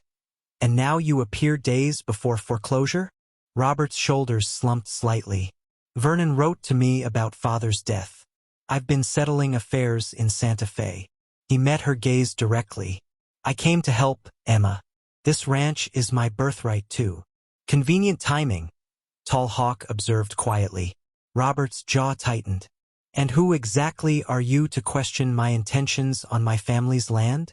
This is Tall Hawk, Emma said. Father owed a debt to his tribe. He's helping me save the ranch from Wilkes and Vernon, who I suspect have been plotting together. Vernon? Robert seemed genuinely surprised. Our cousin Vernon? Working with Wilkes. We have evidence there after more than just the land, Emma explained, describing the copper deposits and railroad plans.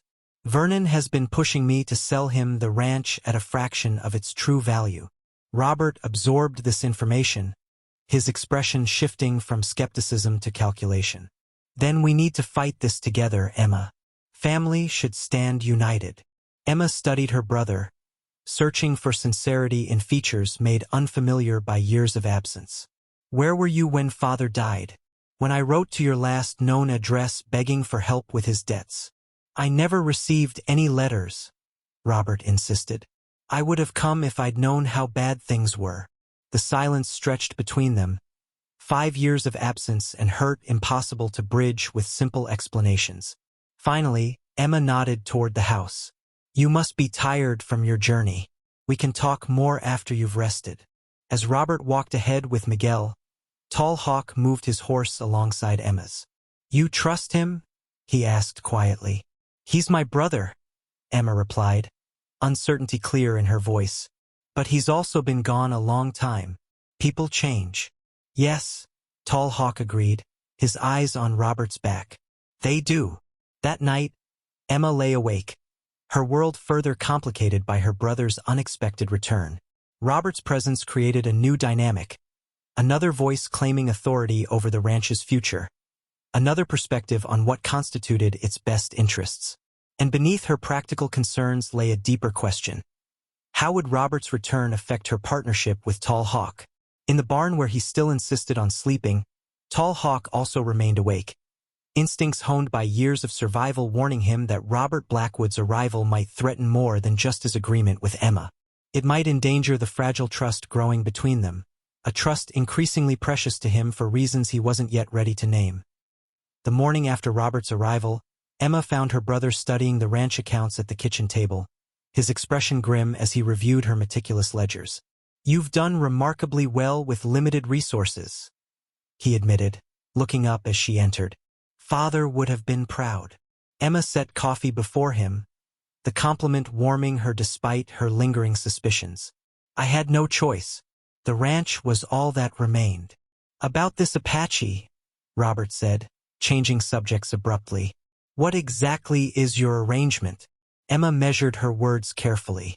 Tall Hawk came seeking 3 Appaloosa horses father promised his tribe.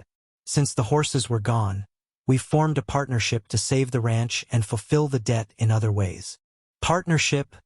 Robert repeated, his tone skeptical. Town gossip suggests more. Town gossip is rarely concerned with truth, Emma replied evenly. Robert leaned forward. Emma, I understand you've been alone and vulnerable, but involving yourself with... Careful, Robert, she warned. Judge him by his actions, not his heritage. Tall Hawk has stood by me when no one else would. including family. The barb struck home. Robert had the grace to look uncomfortable before shifting strategies. Well, you don't need to rely on strangers anymore. I've been practicing law in Santa Fe. I believe we can fight Wilkes on legal grounds. Emma's spirits lifted cautiously. You think there's a way to invalidate the accelerated terms? Possibly, especially with evidence of collusion between Wilkes and Vernon. Robert outlined a strategy involving territorial banking regulations and fraudulent documentation. But we need to act quickly, before Founders' Day. As they discussed options, Tall Hawk entered, nodding a brief greeting. Robert's demeanor cooled immediately. We're discussing legal strategies, Emma explained. Robert believes we can challenge Wilkes through proper channels, while maintaining ownership solely within the family, Robert added pointedly. Tall Hawk's expression remained neutral. The law often favors those who write it, which is precisely why we must use it to our advantage, Robert countered. Emma, I'd like to ride into town, examine the county records regarding the original ranch deed. After Robert departed, tension visibly eased from Tall Hawk's shoulders. He speaks well, he observed, like a man practiced in persuasion. He always was clever with words, Emma agreed. Even as children, he could talk his way out of trouble while I faced consequences. Throughout the day, Emma found herself caught between hope for her brother's legal expertise and unease about his sudden reappearance. Robert's manner toward Tall Hawk remained coldly civil, while Tall Hawk watched her brother with the wariness of a tracker observing unpredictable weather. That evening, young Fox appeared at the edge of the property, motioning urgently for Tall Hawk. Their conversation, conducted in rapid Apache, ended with Tall Hawk looking troubled as young Fox melted back into the dusk. What's wrong? Emma asked when they were alone. Young Fox followed your brother today, Tall Hawk admitted. He did visit the county records office, but afterward went directly to meet with Theodore Wilkes. Their conversation appeared friendly. Emma's heart sank. Perhaps he was gathering information, assessing Wilkes' position.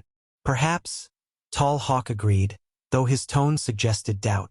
Later that night, unable to sleep, Emma decided to check the barn where Robert had stored his saddlebags, hoping to find some explanation for his meeting with Wilkes. As she approached in the moonlight, she heard voices. Robert and Tall Hawk, their tones low but intense. You should leave, Robert was saying. Your presence complicates matters. I can protect my sister's interests without interference. Does that protection include secret meetings with the banker who threatens her land? Tall Hawk replied evenly. A tense silence followed. You had me followed?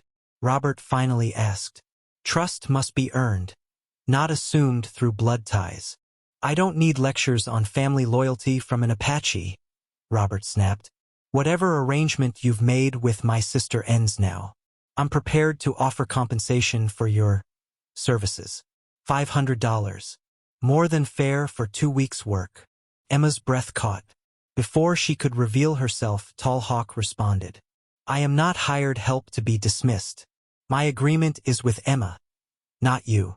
She's vulnerable, alone, desperate, Robert argued. You've taken advantage of her situation. What would your tribal elders think of such behavior?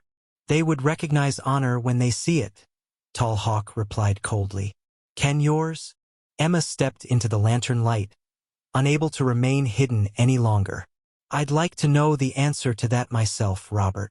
Both men turned, surprised by her appearance. Robert recovered quickly, his expression shifting to concern. Emma, I was just explaining to Mr. Tall Hawk that family matters should remain within the family. By offering to buy him off? Emma challenged. Why were you meeting with Wilkes today? Robert hesitated, clearly calculating his response. Reconnaissance. Understanding one's adversary is essential to defeating him. Then why hide it from me? Emma pressed. I didn't want to raise hopes prematurely. Robert sighed, his shoulders slumping. Wilkes mentioned certain arrangements that might be possible. Extensions on the loan, favorable terms. In exchange for what? Tall Hawk asked sharply. Robert avoided their eyes. certain mineral rights. Nothing that would affect ranching operations. Emma felt sick as understanding dawned. The copper deposits. You know about them already. Wilkes let it slip, Robert admitted. But Emma, this could be our salvation. We retain the ranch, the bank gets limited mining rights, everyone benefits. Everyone except the watershed that would be destroyed by mining, Tall Hawk pointed out. Everyone except the Apache lands downstream that would be poisoned. Robert's facade of reasonableness cracked. Those aren't our concerns. This is Blackwood land, our birthright, not his. He gestured angrily toward Tall Hawk. Get out, Emma said quietly. Emma, be sensible. Get out, she repeated, her voice breaking. I trusted you. Wanted to believe you'd return to help, not to profit from my struggle. Robert reached into his coat and extracted a folded telegram. I didn't want to show you this, he said, handing it to Emma. But you leave me no choice. Emma unfolded the paper, her eyes widening as she read. The telegram, addressed to Robert from Vernon, detailed their plan to split profits from the copper rights after convincing Emma to accept Wilkes' terms. You're working with them? She whispered, horror and betrayal washing over her. My own brother. I'm trying to salvage what I can of our inheritance. Robert insisted. This Apache has filled your head with impractical notions of partnership. He'll be gone once he gets what he wants, and you'll be left with nothing. Emma straightened, her mother's strength flowing through her veins. You're wrong, Robert. Thanks to Tall Hawk, I've discovered what matters most. The integrity my father lost and you apparently never had. Leave my ranch by morning. After Robert stormed off, Emma's composure crumbled. Without a word, Tall Hawk placed a steadying hand on her shoulder, offering silent support as the last illusions about her family shattered around her. Robert's departure left a bitter taste, but no time for dwelling on betrayal. With Founders Day just 24 hours away and Wilkes' deadline looming, Emma and Tall Hawk gathered their allies to prepare for their most desperate gamble. The plan remains the same, Emma told Hank and Miguel as they gathered around the kitchen table.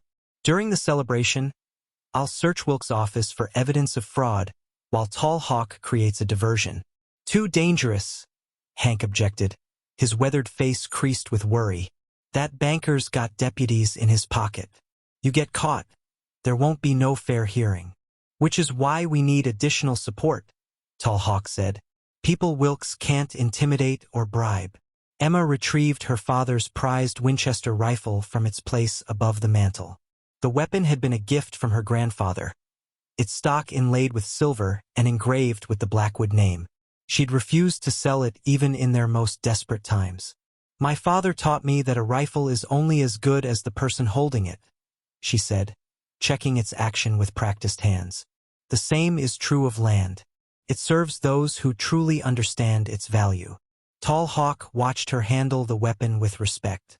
Your neighboring ranchers, the ones who've already lost land to Wilkes, would they stand with us if they knew the truth about the railroad and copper? The Mendozas might, Miguel suggested. They've been working as tenants on their former land since the bank took it. They have nothing more to lose. And the Hansons, Hank added. Old Jacob Hanson would spit in Wilkes' eye if he knew he'd been cheated. Emma nodded. We'll need to approach them carefully. Wilkes has spies everywhere. As the others discussed strategy, young Fox appeared at the window, gesturing urgently to Tall Hawk. Outside, Tall Hawk received news that made his normally impassive expression tighten with concern. Elder White Antler arrives tomorrow with 4 tribal council members, he explained when he returned. They expect resolution of the horse debt and answers about my extended absence. Emma absorbed this new complication. Can they be trusted with our plans? White Antler values truth above all else, Tall Hawk replied. But the others may see cooperation with white settlers as weakness. Then we need to show them its strength. Emma, Desi, Det. Your people need grazing rights and water access. My land provides both. Together, we could demonstrate a new way forward. By nightfall, they had dispatched Miguel to contact sympathetic neighbors while Hank kept watch for any sign of Wilkes' men or Robert's return. Emma and Tall Hawk rode to the eastern boundary where the Apache delegation would arrive, selecting an appropriate meeting place. They will expect traditional protocols, Tall Hawk explained as they cleared a circular space beneath ancient cottonwood trees. The way we speak, sit, share food, all have meaning. Teach me, Emma said simply.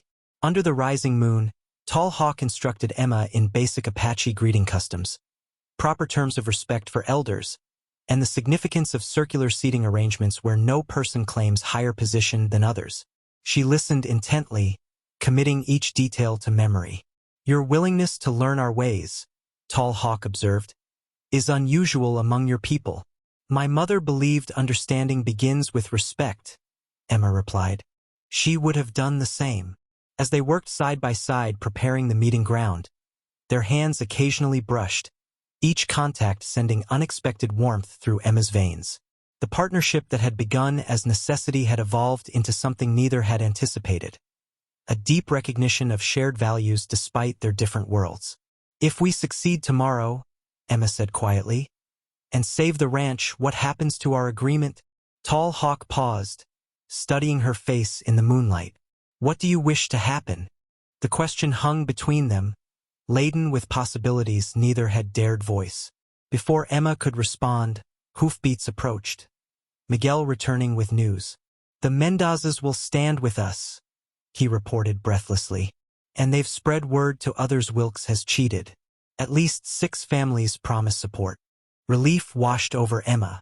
And the Hansons? Miguel's expression darkened.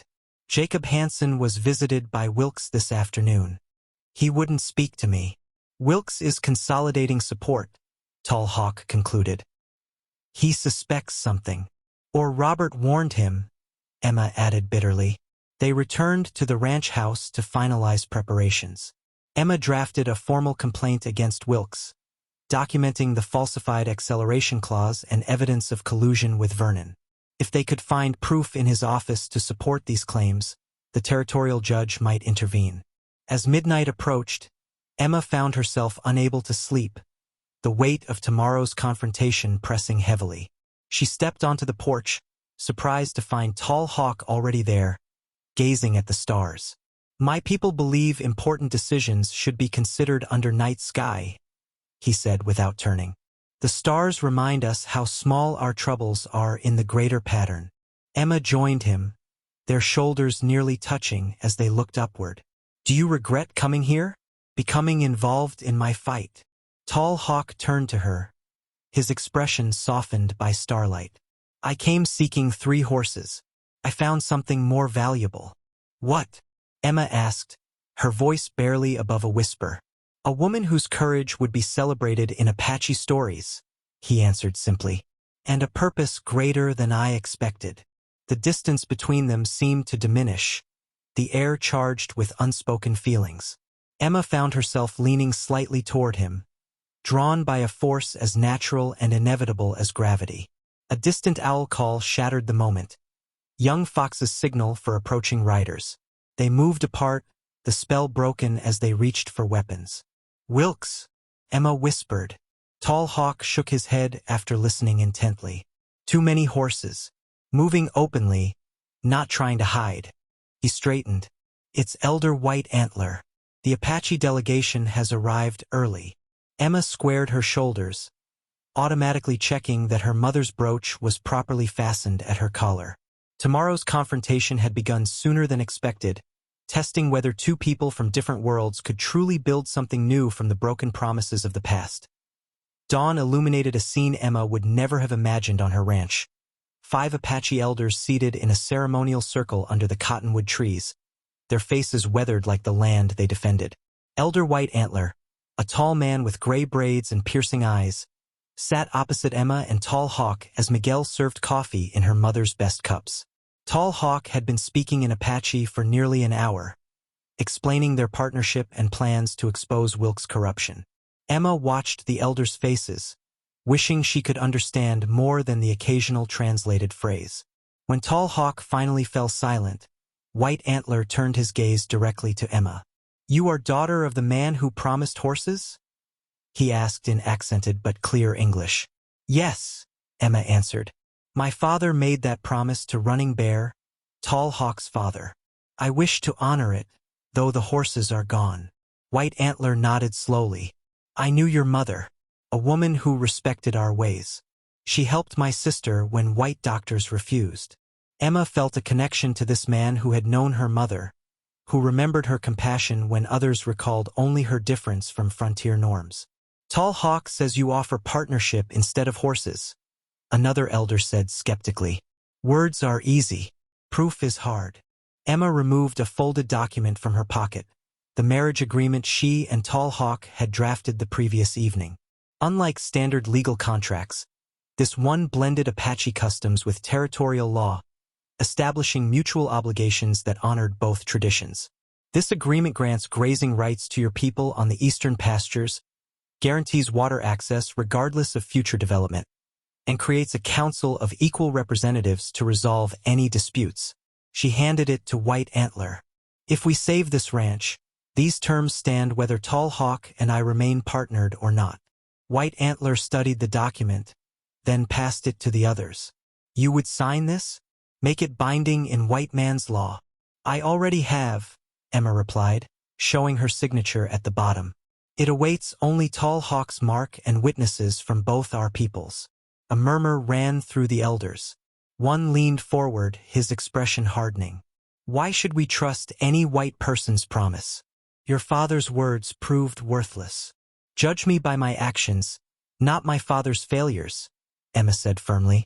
I could have denied his debt entirely. Instead, I seek to honor it in a way that serves both our futures. Tall Hawk spoke then, his voice carrying conviction. She has stood against her own people to defend this partnership, refused her brother's betrayal, chosen honor over advantage. The elders conferred among themselves while Emma waited, heart pounding. Finally, White Antler turned back to them. We will consider this agreement, he announced. But first, we must see if you can keep this land. A promise of what you do not possess has no value. The Founders' Day celebration begins at noon, Emma said. By sunset, we'll know if our plan succeeds.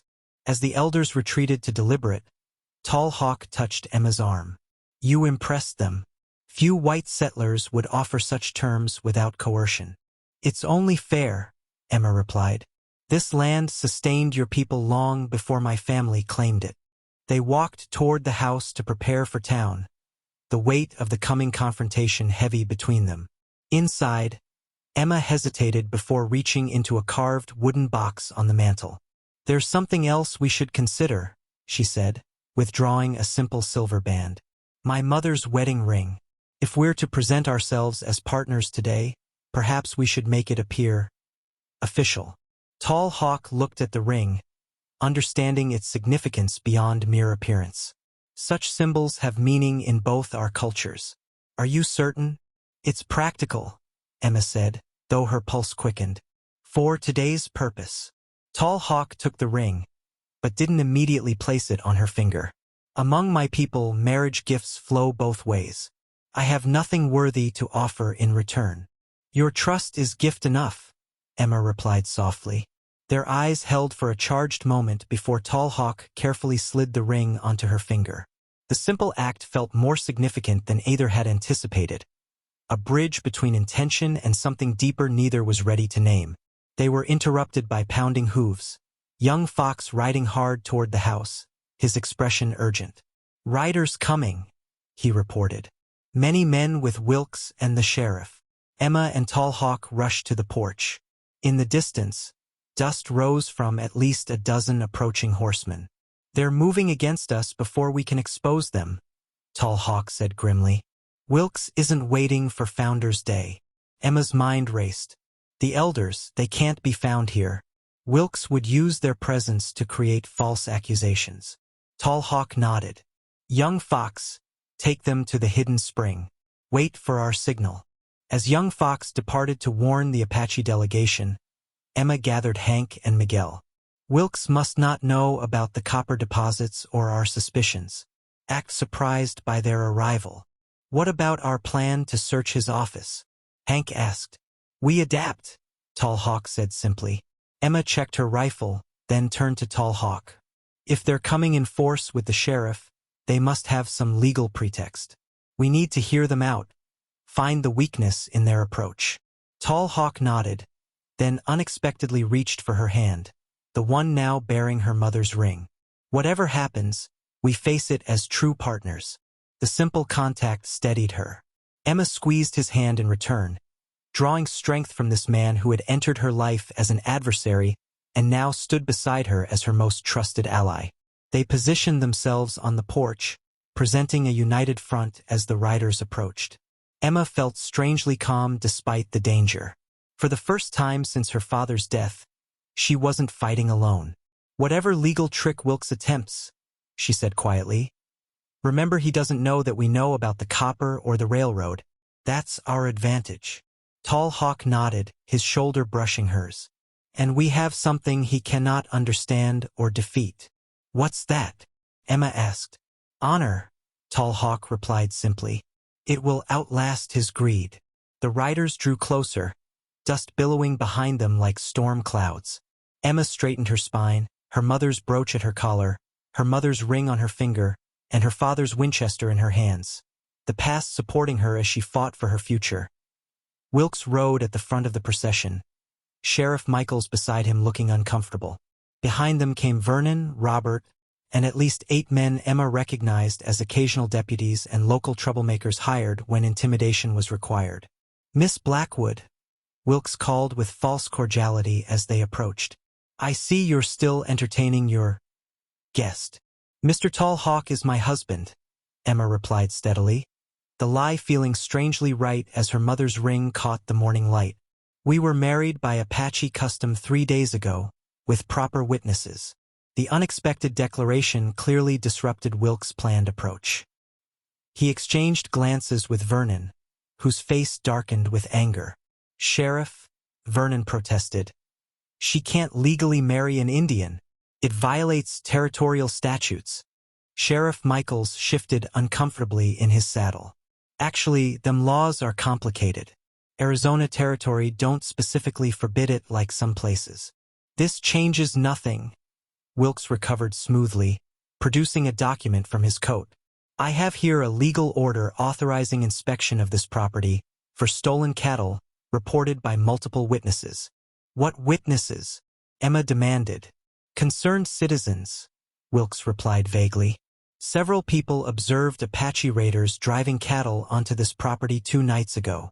The fabricated accusation was clever, designed to implicate Tall Hawk while justifying a thorough search that would undoubtedly discover the copper deposits Wilkes already knew existed. That's absurd, Emma said. We were defending against rustlers that night, not joining them. Nevertheless, Wilkes continued smoothly, the sheriff has authorization to conduct a complete inspection. He turned to Michaels, including mineral testing of soil samples, as discussed. The sheriff looked increasingly uncomfortable. Now, Mr. Wilkes, you didn't mention nothing about mineral testing before. Emma caught the opening. Curious that a search for stolen cattle would require mineral testing. Sheriff. Unless Mr. Wilkes has other motives he hasn't shared with you. Robert stepped forward, playing his role in their scheme. Emma, be reasonable. These gentlemen are just doing their duty. Let them inspect the property so we can clear this misunderstanding.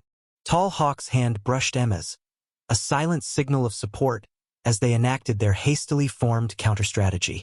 Of course, Emma agreed with feigned reluctance. Sheriff Michaels is welcome to inspect our cattle. Each bears the Blackwood brand, as you well know. The entire property must be searched, Wilkes insisted, including the eastern ridge where your husband's people were reportedly seen. You'll need a more specific warrant for that, Emma countered. That land falls under special territorial provisions regarding proximity to reservation boundaries. Wilkes' eyes narrowed at this unexpected legal knowledge. Sheriff, proceed with the inspection as ordered. As the men dismounted, Tall Hawk spoke for the first time. We will accompany your search, Sheriff, to ensure it remains focused on its stated purpose. The group split into search parties, with Emma and Tall Hawk strategically separating to monitor different groups. Emma accompanied the sheriff toward the cattle pastures, engaging him in conversation away from Wilkes' influence. "Sheriff, do you know what's happening here?" she asked quietly. Michaels glanced around before responding. "Miss Emma, I got pressured into this. Wilkes has something on half the businessmen in town, including Judge Parker who signed that warrant. He's after copper deposits on my land," Emma explained, "and the railroad's coming through. That's why he's accelerated my loan terms." The sheriff's eyes widened. "That true? Because forcing foreclosure to profit from hidden value ain't exactly legal." "We have evidence," Emma assured him. "If you give us until tomorrow, we can prove it at Founders' Day when the town's gathered." Meanwhile, Tall Hawk shadowed Wilkes and Vernon as they headed straight for the eastern ridge where preliminary surveys had indicated the richest copper deposits. When they began examining rock formations with suspicious expertise, Tall Hawk stepped from behind a boulder. "Strange way to search for cattle," he observed. Vernon's hand moved toward his gun. "Mind your business, Indian." "This is my business," Tall Hawk replied calmly. "As Miss Blackwood's husband and partner." Wilkes attempted to maintain his facade. "We're simply being thorough in our inspection." "By testing rocks for copper content?" Tall Hawk held up a small hammer and collection vial he'd caught Wilkes attempting to conceal. "An unusual tool for finding cattle." Wilkes' mask of civility slipped. "You're interfering with a legal search, sir. I suggest you step aside before." "Before what?" came Emma's voice as she appeared with Sheriff Michaels. "Before you manufacture evidence against us? Or before you complete your fraudulent assessment of my property's mineral value?" Wilkes paled slightly, but recovered quickly. "These are wild accusations, Miss Blackwood. I'm simply fulfilling my duties as a concerned citizen and banker." "Then perhaps you can explain this," Emma said, producing the fraudulent bank note with its suspiciously altered signature. "My father's signature on your acceleration clause doesn't match his signature on the original loan documents." "Sheriff, isn't forgery a serious crime in this territory?" Sheriff Michaels took the documents, examining them closely. "It sure is, Miss Emma. These don't match at all." "This is absurd," Wilkes blustered. "A desperate attempt to delay legitimate foreclosure proceedings." "And what about this?" Tall Hawk asked, revealing the land survey map they'd taken from the captured rustler. "A detailed copper survey of the Blackwood Ranch, carried by men hired to scatter their cattle. Men who identified you by your fancy bank watch." For the first time, genuine fear flickered across Wilkes' face as his carefully constructed scheme began unraveling. Vernon edged away, clearly considering retreat, while Robert stood frozen, caught between competing loyalties. "Sheriff," Wilkes said, recovering his composure, "these people are clearly conspiring to slander me. I demand you complete the authorized search and arrest them for interfering with legal proceedings." Michaels looked between the banker and Emma, weighing decades of Wilkes' influence against the mounting evidence of corruption. Before he could respond, a rifle shot echoed across the ridge. The rifle shot came from the direction of the ranch house. Everyone froze, then Wilkes seized the moment of confusion. "Apache raiders," he shouted. "I told you they were involved." Before anyone could respond, hoofbeats thundered toward them. But instead of Apache warriors, it was Miguel riding hard, his face tight with alarm. "Miss Emma," he called. "Men are trying to burn the barn. They've got Hank." In the chaos that followed, Wilkes' hired men drew weapons while Sheriff Michaels attempted to maintain order. Emma and Tall Hawk exchanged a quick glance before running toward their horses. "This is your doing," Emma accused Wilkes as she mounted, "creating a distraction to destroy evidence of your schemes." "Sheriff," Wilkes protested, "arrest her. She's delusional and dangerous." Michaels stood his ground. "I think I'll just see what's happening at the ranch house first, Mr. Wilkes. Everyone stay calm and follow me." They rode hard toward the ranch, where smoke already rose from the barn. Three men Emma didn't recognize had Hank on his knees at gunpoint while another prepared to throw a lit torch onto the hay-strewn roof. "Stop!" Sheriff Michaels shouted, drawing his pistol. "Drop those weapons." Instead of complying, the men opened fire. Everyone scattered for cover as bullets splintered wood and kicked up dust. Emma and Tall Hawk dove behind the water trough, finding themselves pinned down as Wilkes' men took positions around the yard. "This wasn't a search," Tall Hawk said grimly. "It was always meant to end this way. Destroy the ranch, blame Apache raiders, eliminate us as obstacles." "We need to reach Hank," Emma replied, checking her rifle. "And we need that arrest warrant as evidence against Wilkes." Tall Hawk nodded toward the eastern ridge. "My people are watching. If I signal, they'll come." "No," Emma said firmly. "That's exactly what Wilkes wants. Apache involvement to justify military action. We handle this ourselves." A bullet struck inches from Emma's head, showering her with splinters. Tall Hawk pulled her closer, shielding her with his body. "We're outnumbered," he observed, his breath warm against her hair. "But not outsmarted," Emma replied. She pointed toward the irrigation channel they'd built days earlier. "That ditch leads behind the barn. If you can reach it, I can free Hank while you provide covering fire," Tall Hawk finished, their minds working in perfect synchrony. Sheriff Michaels had taken position behind an overturned wagon, exchanging fire with Wilkes' men. "Miss Emma," he called, "this is way beyond a property dispute now. Wilkes is behind the wagon shed." Emma nodded to Tall Hawk. "Now, while they're focused on the sheriff." Tall Hawk squeezed her hand once, then slipped away, using the irrigation ditch for cover as he worked his way toward the barn. Emma waited until he was safely moving, then rose slightly to provide covering fire, forcing Wilkes' men to duck for protection. Through the gun's smoke, she spotted Vernon attempting to mount his horse. "Vernon's escaping," she shouted to Michaels.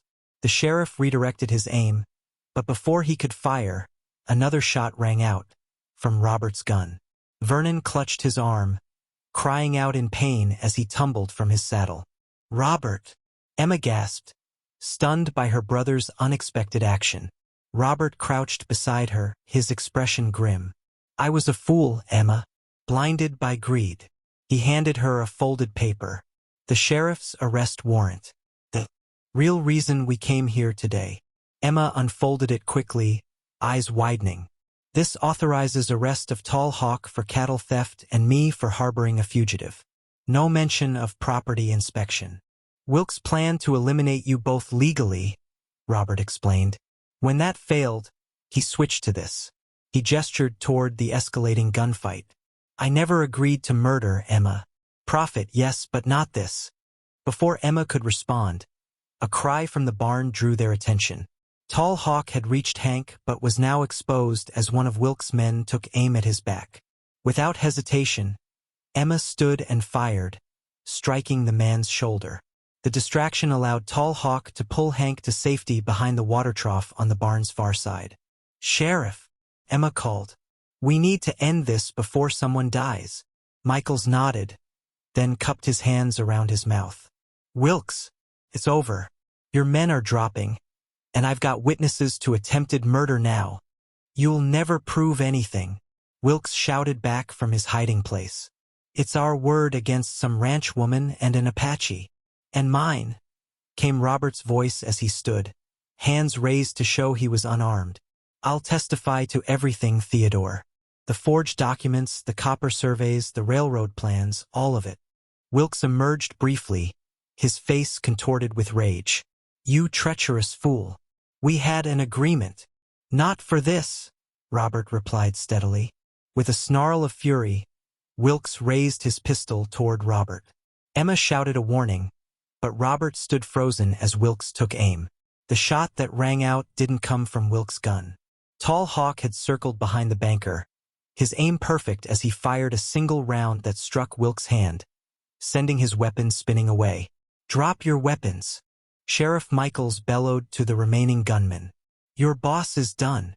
Seeing Wilkes captured, the hired guns gradually lowered their weapons.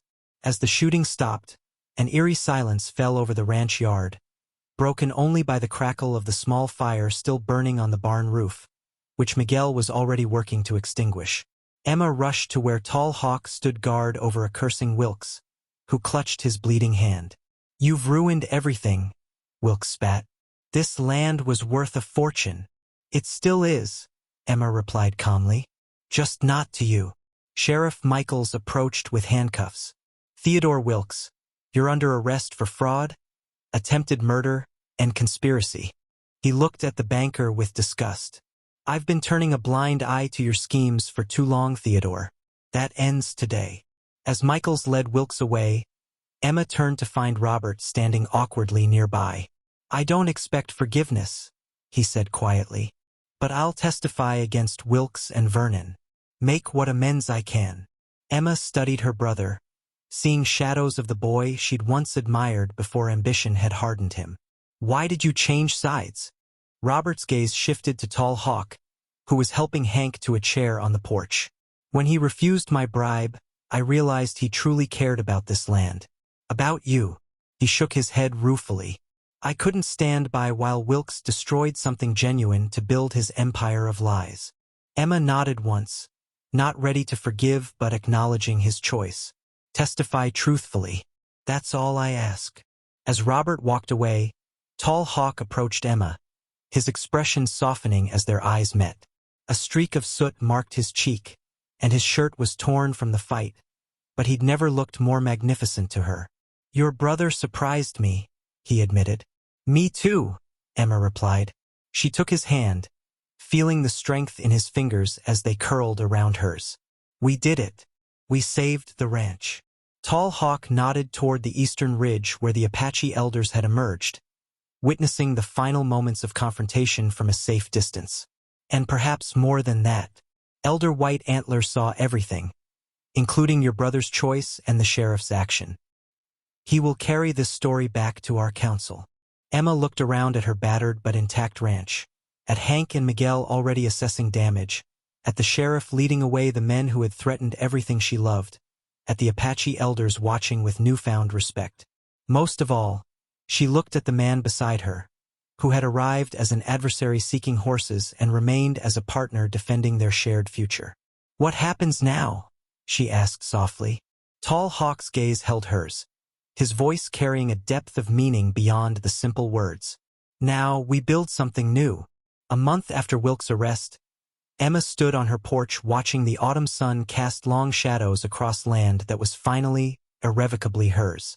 The territorial judge had invalidated all of Wilkes' claims against the Blackwood Ranch after reviewing evidence of his widespread fraud. Similar rulings had restored property to 3 other families, including the Mendozes, who had celebrated with a feast that brought together ranchers from across the valley. Robert had kept his word, testifying thoroughly before returning to Santa Fe, their relationship not healed but no longer poisoned. Vernon faced prison time for his role in the conspiracy. And Theodore Wilkes, once the most powerful man in Copper Springs, awaited trial in Tucson, his empire of corruption dismantled piece by piece. "Penny for your thoughts," came Tall Hawk's voice as he joined her. Emma smiled, still marveling at how his presence beside her felt both extraordinary and perfectly natural. "I was thinking about change, how quickly life can transform when you stop fighting alone." He nodded, understanding as he always did. "The Mendozes have agreed to partner with us on the cattle drive next spring. And Elder White Antler sends word that the tribal council has unanimously approved our agreement." Their partnership had evolved in ways neither could have predicted. The marriage that began as legal strategy had remained in place by mutual choice, though they continued to navigate its boundaries with careful respect. Emma still wore her mother's ring, and Tall Hawk had presented her with a beaded band of his own creation, worn on her right hand to honor both their traditions. "I have something to show you," Emma said, leading him toward the old oak tree where her mother was buried. Beside the weathered wooden marker stood a new sign, crafted from sturdy pine and painted with careful precision. Blackhawk Ranch, it proclaimed in bold letters, the name a perfect blending of their legacies. Tall Hawk ran his fingers over the carved letters. "This is good," he said simply, but his eyes conveyed deeper meaning. "Hank and Miguel think so too," Emma replied. "They've already started using the name with cattle buyers." Together they walked the property boundaries, discussing improvements and future plans. Where once stood broken fences now ran sturdy barriers, repaired by their joint labor. The barn roof had been completely restored, stronger than before. Even the house bore signs of renewal, fresh paint, repaired shutters, a general sense of care restored. Near the eastern ridge, they paused to observe 3 horses grazing in a newly fenced pasture. Appaloosas with distinctive spotted coats, delivered 3 days earlier by young Fox. "Your people's gift still surprises me," Emma said. "Not a gift," Tall Hawk corrected gently. "The beginning of the breeding program we promised. The tribal council considers the debt repaid through our partnership, but wishes to proceed with the original plan as well. These maras will strengthen both our futures." Emma's throat tightened with unexpected emotion. The horses that had initially driven Tall Hawk to her door now represented something more profound. A bridge between communities, a path forward that honored the best of both worlds. As sunset approached, they returned to find young Fox waiting with news from town. A small gathering had formed: Hank, Miguel, the Mendozas, and Elder White Antler, who had arrived unexpectedly. "What's happening?" Emma asked. Maria Mendoza stepped forward, smiling. "We came to witness." Elder White Antler approached with dignity, speaking in Apache first, then in careful English.